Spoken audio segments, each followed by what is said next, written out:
The FX3 is Sony's newest, smallest cinema line camera. Full frame, 4K 120 and more holes than... Every review I've seen so far on the FX3 says the same thing. It's the same camera as the Sony a7s III. And to that I say... And I could prove it because I just so happen to be the proud owner of both of these cameras. Today we're talking 10 legit reasons to buy the FX3 over the a7s III if you're in the market for one of these cameras. And it's more than 10 reasons. I just used 10 because it looks good in the title. And don't worry, if you're an a7s III owner and you happen to not like the direction that this video was going in already and you feel offended, I have another video on the way that is the complete opposite. Why you should buy the a7s III over the FX3, so stay tuned. We got 6 official custom buttons on the FX3 where we only have 4 on the a7s III. Now I'm not including the record button, the joystick, the wheel on the back. I'm just talking about the custom buttons. We have 2 extra on the FX3. We have a front-facing record button on the FX3, which I am loving and I'm using all the time. Little things like that for me make a big difference. It's right there on the bottom right corner. We don't have that on the a7s III. We have 6 quarter 20 threads on the FX3. We only have 1 on the bottom of the a7s III. We actually have 9 if we include the 3 that come on the XLR handle. No EVF. Now you can make your case that this is better or worse, but for this video we're making the case why it's better. It makes the body smaller, it makes the body less top heavy. It's a much better camera to fly on a gimbal. Some gimbals there's not a lot of passageway on the back, and if you have a big EVF, when you go to tilt up or down, it can get in the way and it can bang into it. With this, you're not gonna have that problem. This is a far superior camera to put on a gimbal, far superior. When your flip screen is closed up against the camera, it almost sits inside of this little enclosure that has a cutout for your finger to perfectly fit in there and pop the screen open. No more digging with your fingernail. It's a nice big wide open slot. Just push in and pop it open. Perfect.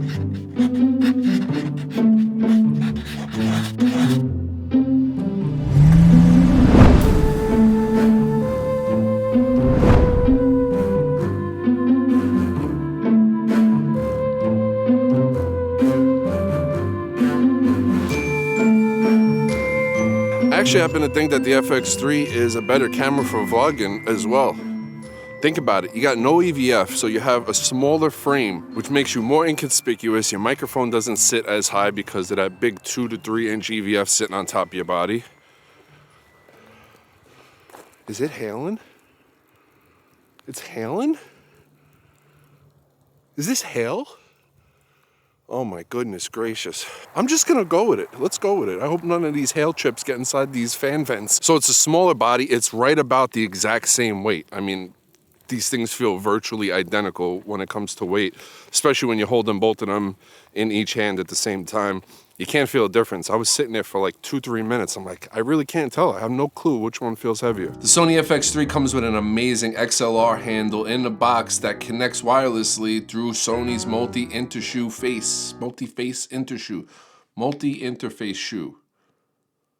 Basically, they're including a Sony K3M in the box. However, I actually prefer this one over the regular K3M because you have 2 little bolts that lock down into the camera. And as of right now, you can only get this specific XLR handle with those tightening screws with the FX3. So the FX3 in the US goes for $3,900 and the a7s III goes for $3,500. Now the K3M does come with its own microphone, but now you're not forced to buy that microphone. You could use any microphone of your choice and you save $200. The zoom rocker. Yes, the FX3 has a zoom rocker on the front, where on the a7s III, your power switch would be. It's a zoom rocker on the FX3, and I thought I was gonna hate it. But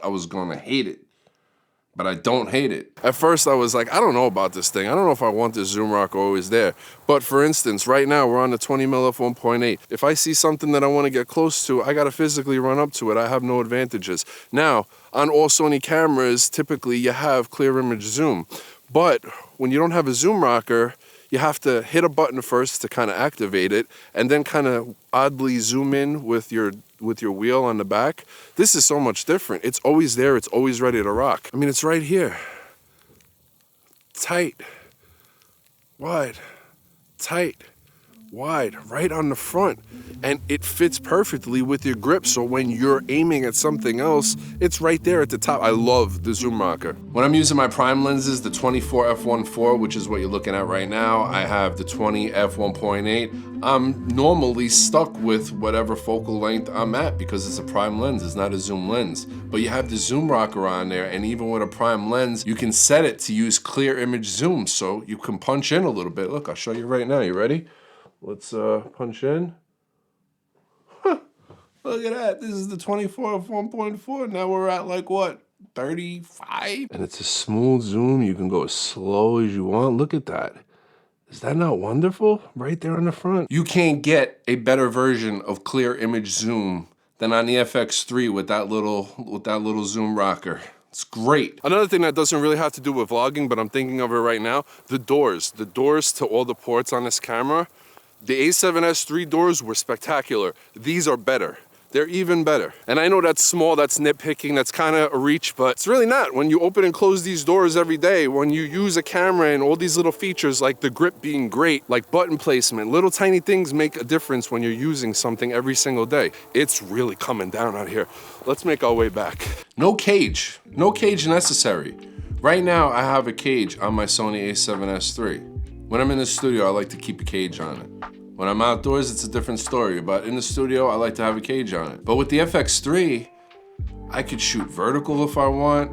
I don't need an L bracket. I don't need any type of cage. Quarter 20s are right on the side. Right now I got the XLR handle on there. I have a Fieldworth 4K monitor. I got an HDMI wire running out the side. I got things rigged up to this camera and no cage and no problem. We got a built-in fan on the FX3. Now, as far as I've been shooting with the a7s III, I've never needed a fan. I've never overheated. But the FX3's fan is extremely quiet and you have complete control over it. There's actually several options on how you can utilize the fan in the FX3. But I do know one thing, if I bring both of these cameras out and the a7s III overheats, the FX3 ain't gonna overheat at the same time. It's gonna take some time because it got that fan in there to keep it cool. And you can completely deactivate the fan if you want to, by the way. Like I said, there's multiple options on what you can do with this fan. This next one is a big one for me. Every camera I use, it's one of the first things I test out. The grip. The grip. I hold my cameras by the grip. Even if I have a vlog pod on the bottom of it, if I'm not vlogging and I'm just walking around with my camera by my waist-side, I'm gripping it by the grip.